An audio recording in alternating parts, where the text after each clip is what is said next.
फलटणची जनता अत्यंत सुज्ञ आहे।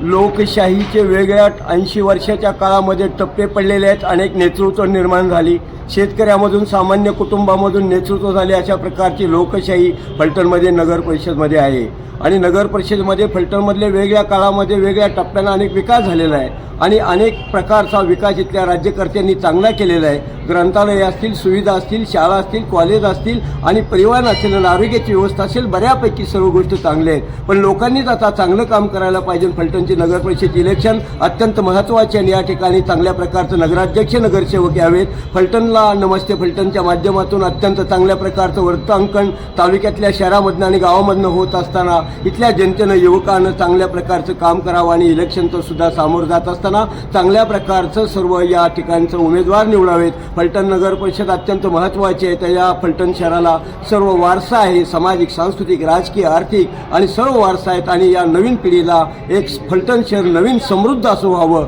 आणि या फलटण शहरामध्ये अनेक प्रकारचे राज्यकर्ते चांगल्या प्रकारचे आहेत आणि या ठिकाणची नगर परिषदमध्ये सुज्ञ नागरिकांनी चांगल्या प्रकारचं उमेदवार आणि नगराध्यक्ष निवडावेत अशी मला अपेक्षा वाटते। आणि फलटण शहराचं कार्य इथल्या राज्यकर्त्यांनी खूप मोठं कार्य केलेलं आहे। त्या काळामध्ये सामाजिक, शैक्षणिक, आर्थिक, राजकीय सर्व प्रकारचा विकास, फार मोठा विकास केलेला आहे आणि या विकासाच्या जोरावर जनतेनं, तरुणांनी, नागरिकांनी आणि संपूर्ण लोकांनी चांगल्या प्रकारचे उमेदवार निवडावेत असे मला वाटतं आणि जनतेची अपेक्षा आहे की या प्रकारे चांगल्या प्रकारचे या ठिकाणी उमेदवार निवडून यावे। इथल्या राज्यकर्त्यांनी फार मोठा फलटणचा विकास केलेला आहे आणि आजच्या या काळामध्ये ही इलेक्शन महत्त्वाची आहे।